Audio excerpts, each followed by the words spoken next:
Começando mais um Bastidores da Política, hoje a gente recebe a assessora de imprensa do deputado Paulo Mansur do PL, Débora Nóbrega, vai contar um pouquinho aqui pra gente da carreira dela como jornalista, como que ela veio parar aqui na política, que eu já conversei um pouquinho com ela antes e não foi ali o início da carreira dela, e como é que tem sido esse desafio então aqui na Assembleia Legislativa, ela e o deputado que estão aqui pela primeira vez. Débora, obrigada por participar com a gente. Imagina, Dani, eu tô muito honrada de voltar às minhas raízes um pouquinho aqui pertinho do microfone, porque eu trabalhei com jornalismo e televisão há muito tempo. Tô caindo de paraquedas aqui na Assembleia, tô adorando. Eu e o deputado estamos, assim, tendo um ano realmente incrível. De aprendizado e realmente tá sendo ótimo, né? Então, muito obrigada aqui pela chance de eu contar um pouquinho de como tá sendo essa experiência. Bom, Débora, você então já deu até um spoiler, começou na TV. Como é que foi esse início de carreira, então, no jornalismo? Pois é, menina, eu fui para um lugar que eu não queria. Sempre assim, né? A gente tem aquele famosinho, o gosto pra cima cai na testa. Então, foi assim. Eu, desde 14 anos, queria ser jornalista. Eu acho que eu não me lembro de ter uma fase na minha vida que eu falava que não queria ser jornalista. Eu quis ser jornalista, e só que na época que eu entrei na faculdade, eu falei, eu quero trabalhar com jornalismo cultural. Eu era muito intelectual, aquelas, né? Queria trabalhar na revista 7, eu amava cinema, falava, a 7 fechou antes mesmo de eu me formar, já acabou. Nossa! E aí, só que é aquilo, né? A vida leva a gente por outros caminhos. E no fim das contas, eu fazendo a faculdade, quando eu já estava no último ano, que eu fui procurar fazer estágio. A faculdade de jornalismo não é obrigatório você ter o estágio para se formar, porque eles consideram que é uma faculdade que você tem laboratório, então supostamente você aprende tudo que você precisaria aprender. Digo supostamente porque não aprende. Supostamente, a gente sabe que na vida real, vida real gente, é completamente diferente. Uma semana trabalhando numa redação, você já aprende o suficiente para 6 meses. Exatamente, já foi, os 4 anos, porque não tem, né? Então, como não precisava, e eu precisava trabalhar, eu trabalhava num escritório, como auxiliar administrativa para pagar a faculdade, eu ficava sempre meio assim de abandonar aquele emprego, porque o estágio pagava bem menos e eu não ia ter como sustentar aquela mensalidade.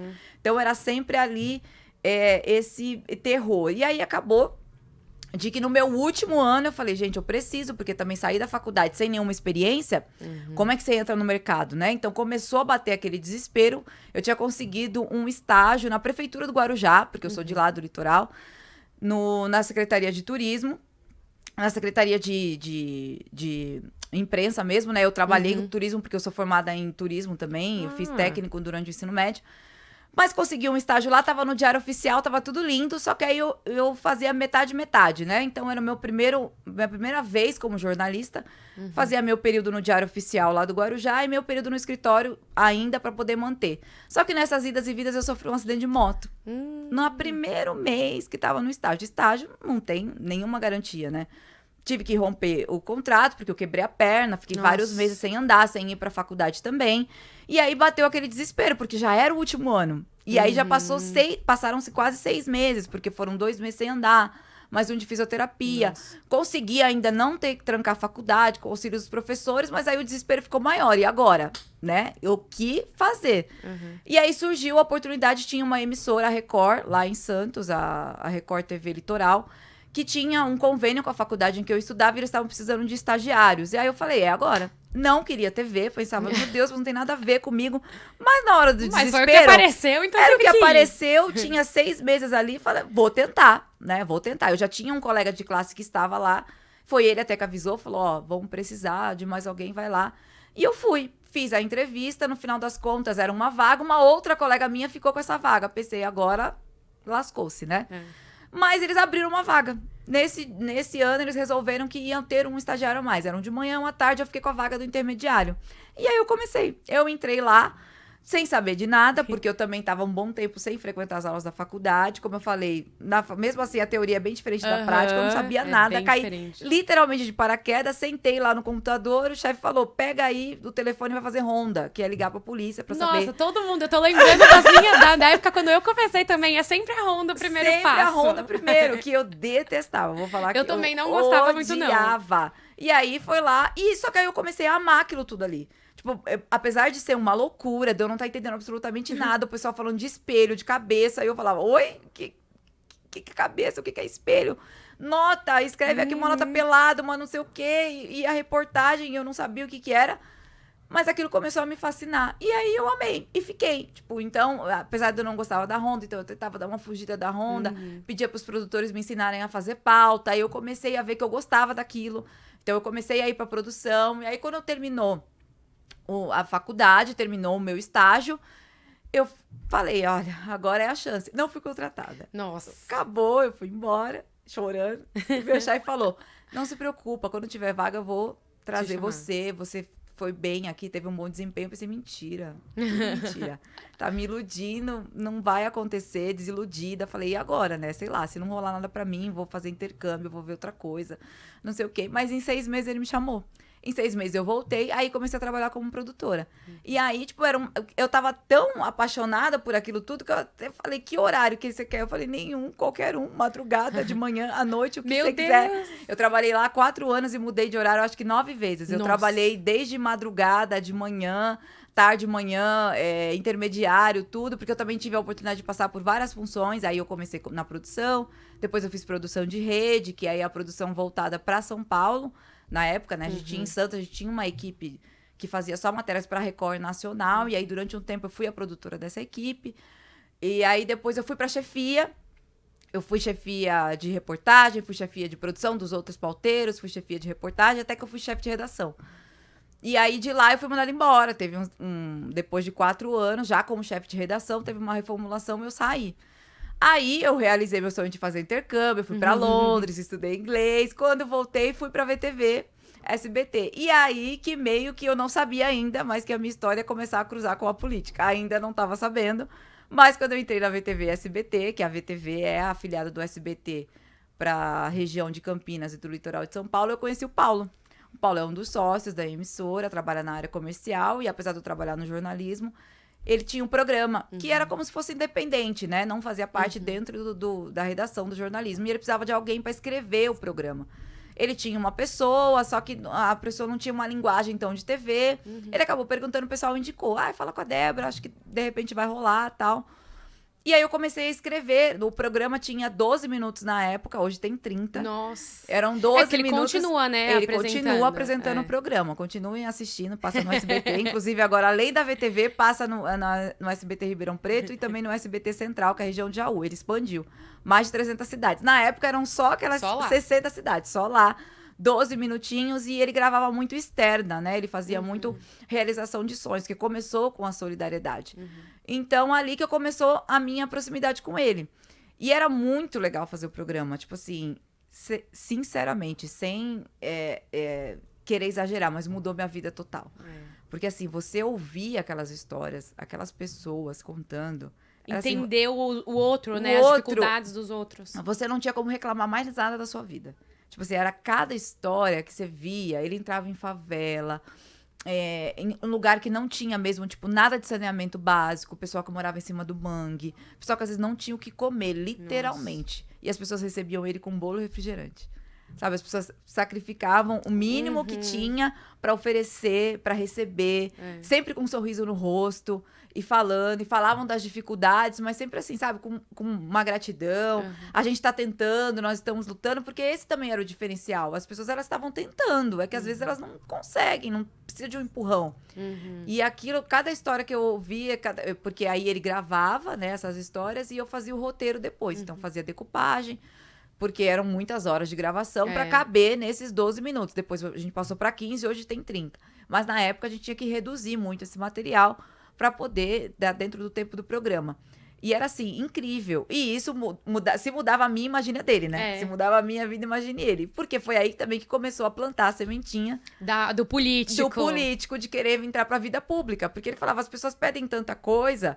Porque ele mesmo ia pedir. Essa é uma outra coisa do deputado que as pessoas às vezes nem imaginam. Mas quando ele fazia o programa dele, que era de ajuda, ele que pedia para todo mundo. Ele ia bater na porta do empresário e falar, você não quer ajudar?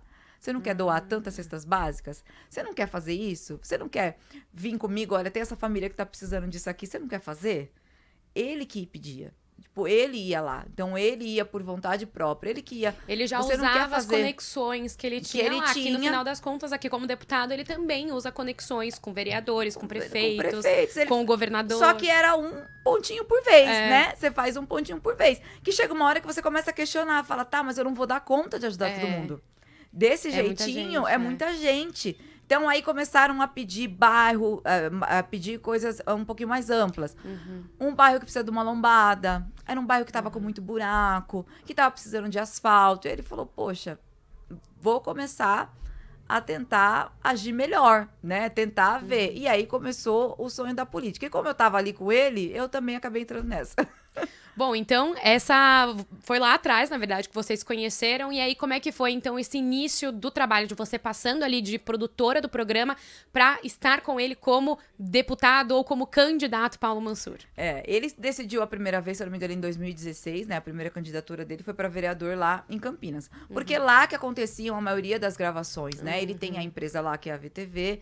Os pais dele, a mãe dele, se eu não me engano, nasceu lá, tem uma história toda, tem comércio. Então, era um lugar que ele tava lá sempre, né? Santos e Campinas, ele tava lá sempre. Tinha casa, morava, fazia e conversava com o pessoal e falava, nossa, meu, realmente tá precisando. Ele falou, então, vou tentar ajudar o pessoal daqui, vou sair candidato a vereador. Nessa primeira candidatura dele, eu também não entendia nada de política, não entendo nada de campanha. Mas era aquilo. Ele foi conversar com as pessoas, foi procurar se entender. Só que ele se filiou na época a um outro partido.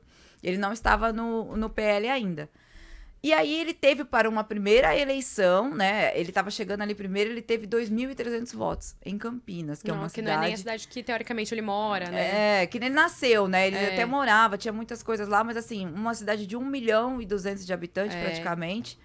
E ele teve os 2.300 votos, mais ou menos. E aí, só que ele não conseguiu por conta do partido em que ele estava. Se ele tivesse até em um outro partido, teria sido eleito, né? E aí a gente fez essa campanha muito baseado nisso, nesse trabalho, né? De que eu conheço a sociedade, eu conheço os problemas e tô querendo ajudar, quero ampliar, trazer ali, né, a minha experiência de empresário, de comunicador, para resolver. Então, a gente fez essa campanha. Eu sempre conciliei o meu trabalho com ele, com o da TV. Então, eu fazia, como que a gente fala no jornalismo, a gente fazia os freelas, né? Então, o Paulo tinha ali o meu freela, né? Então, eu fazia o material da campanha dele. Sempre, claro, a gente sempre toma muito cuidado, porque como trabalhava como jornalista numa emissora, para não misturar as duas coisas. Então, eu tinha o meu horário em que eu estava na TV, né, que a gente fazia as coisas, e num horário fora em que eu fazia as campanhas, fazia os textos, porque eu sempre fiquei responsável por essa parte. Eu sempre desenvolvi o conteúdo e texto dentro da campanha dele. Então, a gente tinha um panfleto, um jornal, um informativo. Então, eu era responsável por aquilo, por reunir as informações dele, colocar num texto que pudesse ser feito. Tinha uma pessoa que fazia as artes e eu escrevia e fazia a parte dos textos. E como eu tô no jornalismo diário, eu tinha muito também noção, o feeling do que estava acontecendo na cidade, do que as pessoas queriam, do que elas precisavam. Então, dava para trazer um pouquinho dessa experiência para ele também. Olha, a gente tá vendo que os moradores estão reclamando muito disso. A gente deu notícia que tá faltando vaga nessa UTI aqui. Tem essa questão. Então, dava muito também para passar isso para a campanha. Olha, eu acho que é importante você desenvolver alguma coisa nessa área. O que você acha? Né? Vamos trazer um plano para isso daqui? Tá tendo muito esse problema. Vamos desenvolver alguma coisa? Então, a gente conversava muito sobre isso, sobre desenvolver e dentro dali. Então, era muito legal para trazer essas duas visões, né? Dava para trazer ali a visão do que estava acontecendo, rolando mesmo, dizendo assim, na vida real, no dia a dia, do que estava sendo projetado para a campanha, para uma pessoa que queria fazer. Depois ele tentou para deputado e eu sempre também aí auxiliando ele dessa forma, né? Fazendo os materiais, os textos, pesquisas do que precisava, justamente para tentar ajudar a desenvolver as ideias, né? Do que vai ser desenvolvido, projeto legal ou não. E ele teve a segunda candidatura como deputado, depois mais uma para vereador. E aí essa última, agora que ele ganhou para deputado estadual. E aí nessa última, que aí a gente mudou completamente, que foi meio que ele se encontrou, falou, é isso que eu quero. Tipo, ele achou no Bolsonaro, né, uma linha de pensamento, uma ideologia que combinou perfeitamente com a dele. Era como se alguém estivesse dando voz àquilo que ele sempre queria fazer. Então, meio que começou até organicamente dentro do programa, ele defendendo as ideias do que o presidente tinha, do que ele fazia de governo. Então, começou meio que orgânico aquilo ali. Até que o presidente chamou ele para entrevistar. Então, ele foi o único apresentador de uma TV local que foi chamado para ir lá em Brasília entrevistar o presidente. Então, tipo assim, foi uma coisa gigante, grande. E isso deu mais fôlego ainda para ele pensar, não, eu acho que agora eu vou tentar mesmo. E por ele ter essa questão do programa de televisão, que é exibido para muitas emissoras, para muitas cidades, dele ter tanto esse histórico com a Baixada Santista, quanto a região de Campinas, ele pensou, bom, acho que eu vou focar mesmo no estadual, porque assim eu vou poder atender mais gente, vou poder todo mundo. E aí ele quis para ser deputado estadual. E depois de dar uma volta na motoca de Bolsonaro, estamos aqui.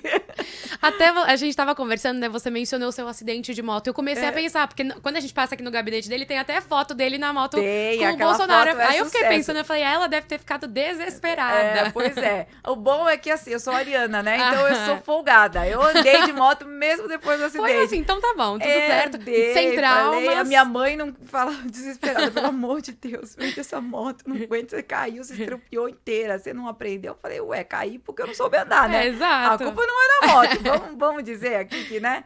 O erro humano que tava, mas aí depois eu vendi, aí eu comecei a andar de carro e agora, mentira, vou dizer, agora que eu sou mãe, dificilmente eu andaria de moto. Agora tudo bem, Então... Bom, e essa passagem pra política, como é que foi? Você falou, né, não sabia muito de política, começou a aprender quando o deputado decidiu ali, lá em 2016, concorrer a vereador em Campinas. Como foi essa passagem aí pra política?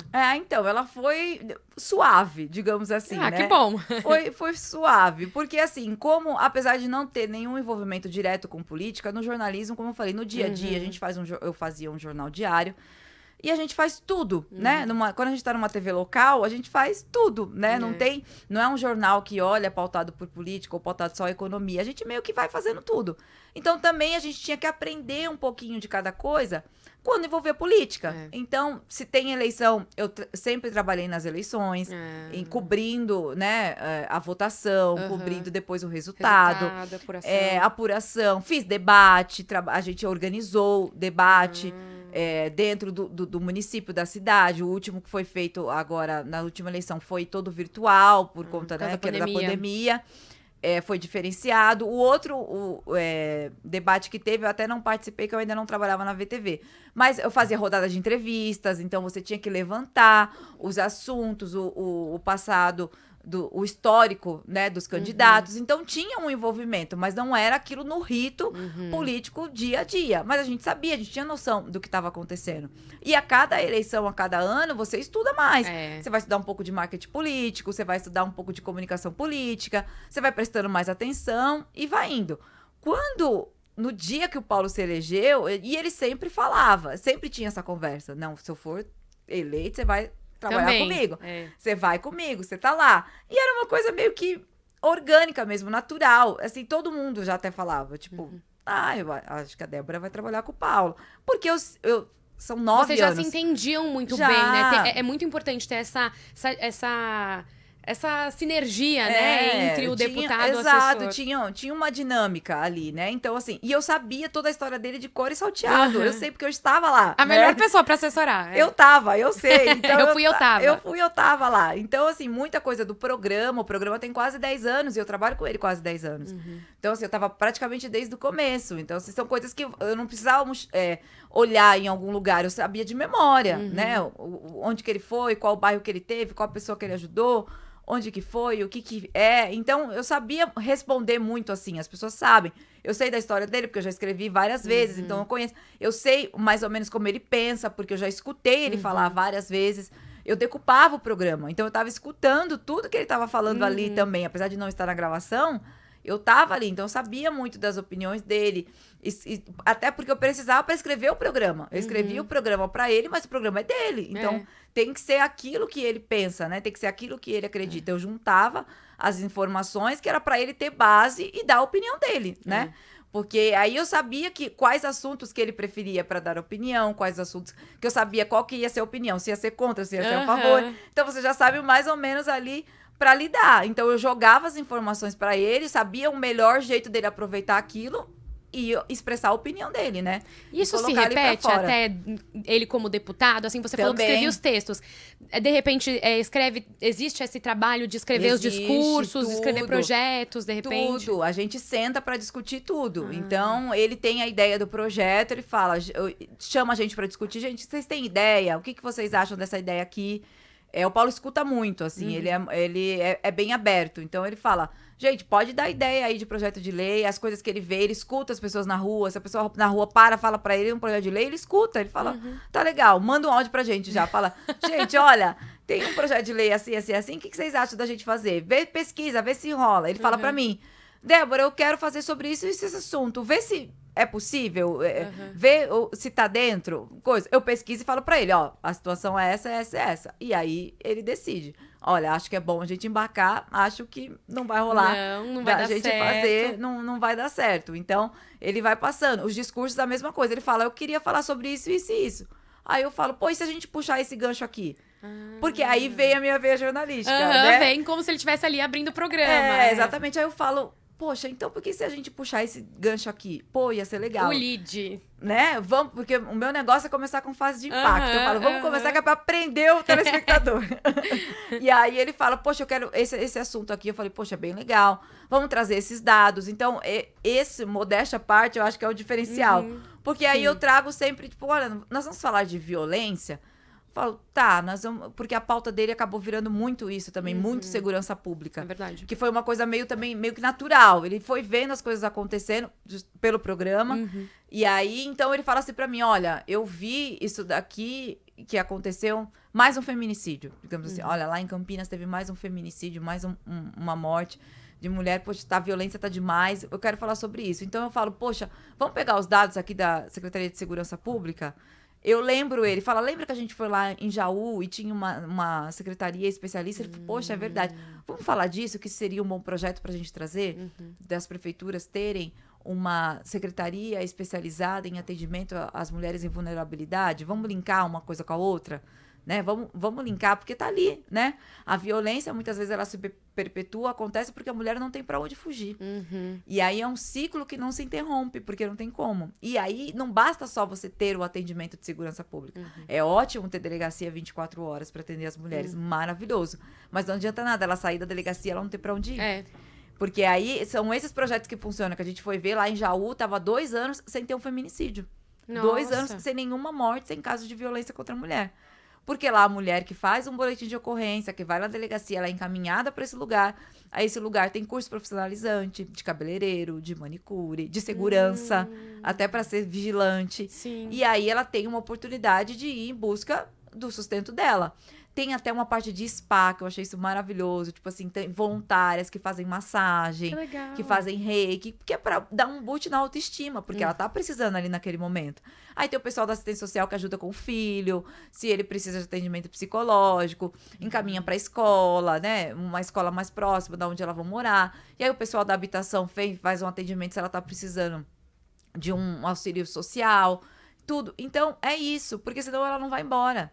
Ela não vai embora de casa. Ela não vai tem nem continuar. como isso, ela não tem independência financeira. Ela vai ficar sem. Então, nas nossas conversas, a gente sempre chega nesse link, né?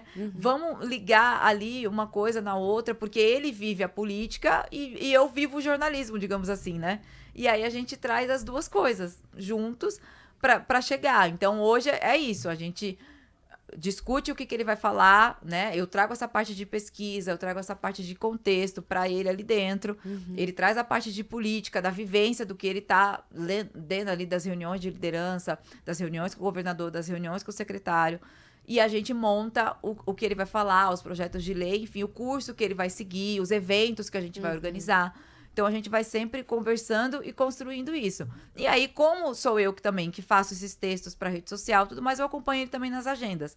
Então, eles vão visitar o secretário, eu tô junto. Até para pegar essas informações, ter as ideias e a gente guardar para quando precisar. Então, para fazer as fotinhos ali, fazer os vídeos, né? Como tenho experiência na TV, eu faço ali o vídeo, faço a foto, que depois a gente usa na rede social, usa às vezes até no programa, e vai juntando tudo isso. Então, é um ciclo, né? E aí eu viro meio que a sombrinha dele. Onde ele tá, eu tô um pouquinho atrás. Bom, até aproveitando essa sombrinha aí que você é dele, pensando no nome aqui do nosso programa, Bastidores. Ontem não, né? Recentemente tivemos aí uma votação que acabou sendo muito polêmica desde o início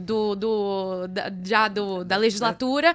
Já deveria ser muito polêmica, foi muito comentada. Tivemos aí 3 dias de discussões em plenário e que acabou tendo até uma confusão aqui por causa de manifestantes.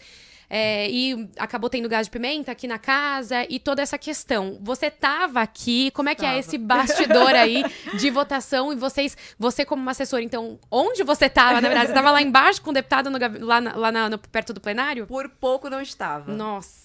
Porque eu vou dizer pra você que eu agradeci depois de não estar. A gente estava aqui no gabinete, né? Eu e mais uns 3, 4 assessores, a gente estava aqui no gabinete, a gente já sabia que ia ser polêmica desde sempre. A gente tinha até preparado já alguma coisa, já um texto, um vídeo, falando sobre realmente a votação. No caso de ser aprovado, né? A gente já estava até pensando nisso, porque o deputado sempre foi a favor. Não só por ser base do governo, mas porque é realmente de acordo com a ideologia dele, com o que ele pensa de, né, liberdade econômica, de questão de eficiência, enfim, de empresas.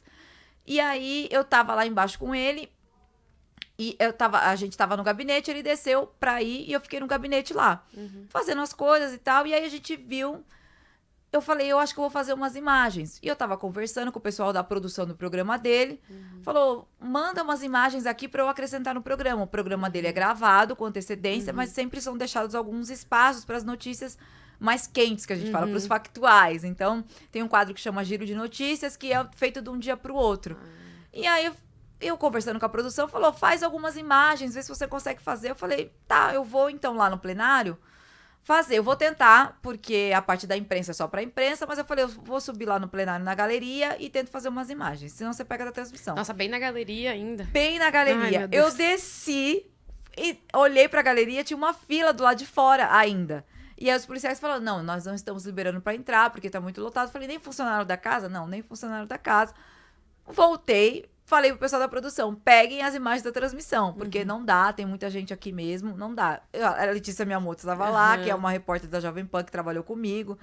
E eu conversei com ela, ela falou, eu tô aqui mesmo, tá bem cheio e tal. Falei, bom, então não dá pra entrar. Voltei pro gabinete. E aí, de repente, começou a confusão. Nossa. Na transmissão da Lesp, não estava aparecendo o que estava acontecendo no vidro, né? Que tava tem aquela só câmera de que frente. tem a câmera de frente. E aí começou a gente ficar desesperado. A gente começou a ficar desesperado, falou o que tá acontecendo. Porque, óbvio, a galera que tava lá era da oposição. A gente é de base, pensa, vão bater no nosso deputado, né? Meu Deus do céu. A gente começou a ficar preocupado com ele, manda mensagem e liga o que tá acontecendo. E aí ele entrou numa live. E aí a gente conseguiu ver o que estava acontecendo. Porque aí ele tava mostrando o outro lado.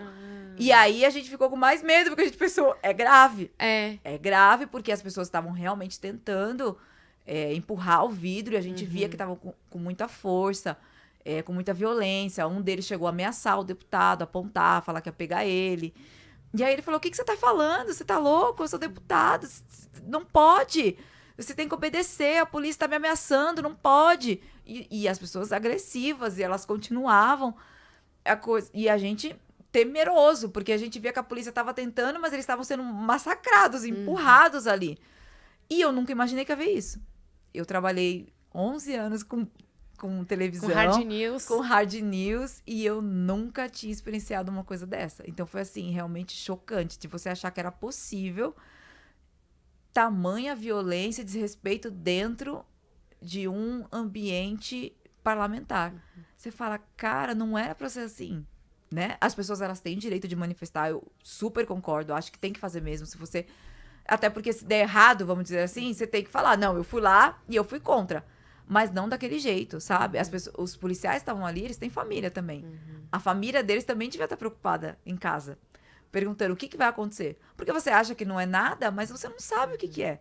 Quando você está numa situação de conflito, de violência, isso aqui pode se transformar no caos, que foi meio que aconteceu.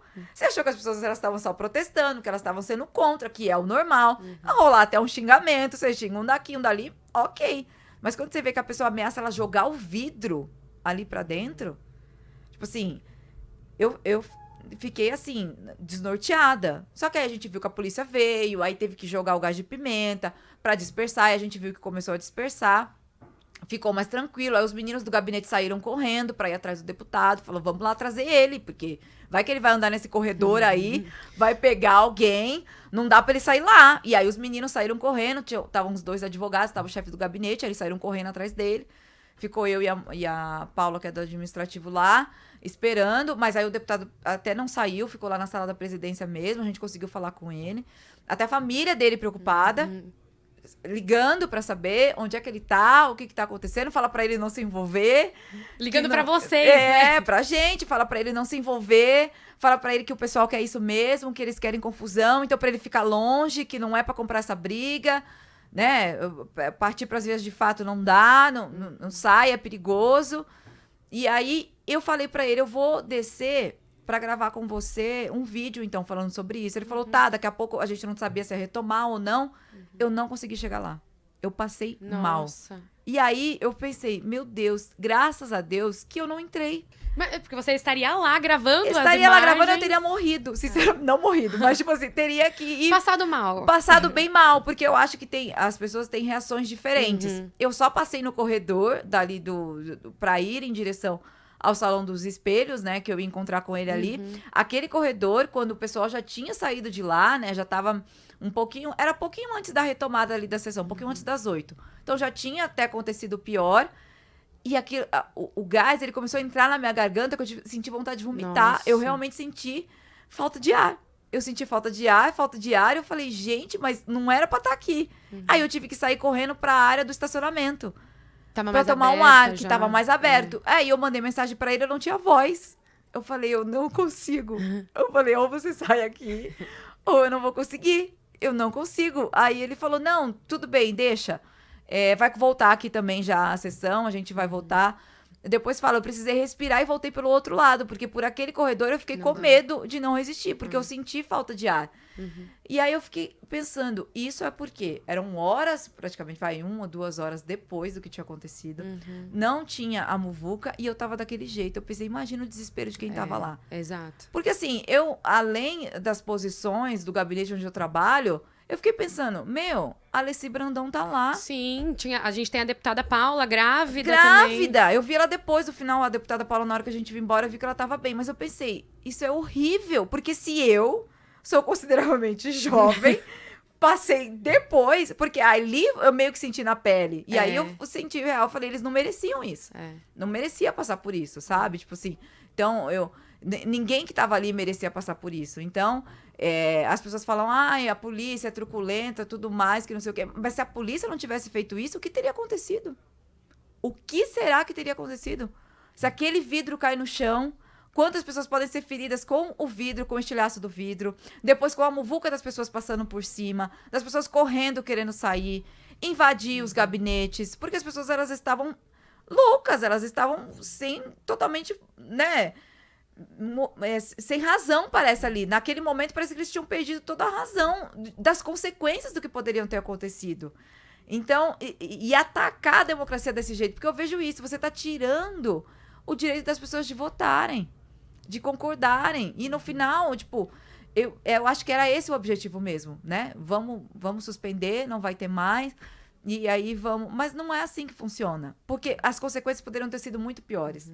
Não era só uma votação que estava ali em jogo. Eram pais, mães de família, pessoas que foram eleitas com voto democrático. Então, você estava ali desafiando milhares de pessoas que elegeram aquelas pessoas para fazer aquelas escolhas.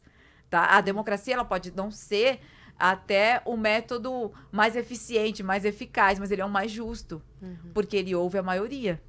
Então, você pode até não concordar, mas se é uma maioria, é aquilo, se é para o bem de todos, então você concorda, né? Então, você está fazendo parte de uma comunidade. Isso é viver em sociedade. E aí, a partir do momento que você faz isso, você tira esse direito, essa liberdade. Eu acho que é uma coisa que dói na alma. Tipo assim, não só no físico. Você dói, poxa, E o que vem depois? Se eu não vou conseguir nem ter esse direito de escolher quem eu quero representado e essa pessoa que me representar não vai escolher. Porque a pessoa que...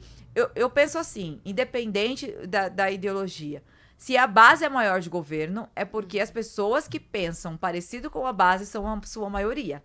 Então a gente vai ter que lidar com isso. A oposição vai ter que lidar com isso. Vai ter que fazer um trabalho para tentar mudar isso. E aí não é mudar na força, não é mudar num grito. É mostrar para aquelas pessoas que talvez elas estejam erradas. Só que você tem que mudar com isso através de argumento, através de base, realmente com ideias, para mostrar para as pessoas, olha, eu acho que o que vocês estão fazendo não é certo. Porque é isso, isso e isso, mas não é na base do grito. Não é na base da porrada que você vai falar, vou baixar esse vidro aqui e não vai estatizar mais a Sabesp. Não, vai continuar. E poderia ter acontecido coisas muito graves. Então, assim, eu aprendi uma coisa. Nunca, jamais vou estar envolvida em confusão nenhuma para cheirar gás de pimenta. Exatamente. Porque é a pior coisa que existe na vida. Ficou a lição. Nossa, ficou a lição que eu nem tava envolvida no negócio, mas eu fiquei traumatizada. Eu falei, gente do céu, fiquei desesperada falando para as pessoas, vocês estão bem? Todo mundo, depois que eu senti o cheirinho do gás. Pra nunca mais. Pra nunca mais. Mas realmente, assim, foi assustador. Foi meio... Você fica assim, meio que em choque. Você acha que não vai acontecer. E o meu gabinete, né, que tem uma foto bem grande do Bolsonaro ali na moto, eu pensei, se eles invadirem isso aqui, estamos lascados. Bom, Débora, eu agradeço aqui, né? Tinha ainda um monte de coisa aqui pra gente conversar, mas o tempo acabou. Eu falo já fico pelo jornalista. Duas jornalistas aqui juntas, né? Vamos combinar. Débora, obrigada mesmo pela atenção aqui com o nosso podcast. Imagina, eu que agradeço o pessoal pelo convite e espero que o pessoal em casa também goste de assistir e saber um pouquinho dos bastidores do poder. Exatamente. Bom, então esse foi o podcast Bastidores da Política. A gente recebeu a Débora Nóbrega, que é assessora de imprensa do deputado Paulo Mansur, do PL, falando um pouquinho aí do trabalho ao lado do deputado, que já chega aí há quase 10 anos. A gente volta no próximo podcast.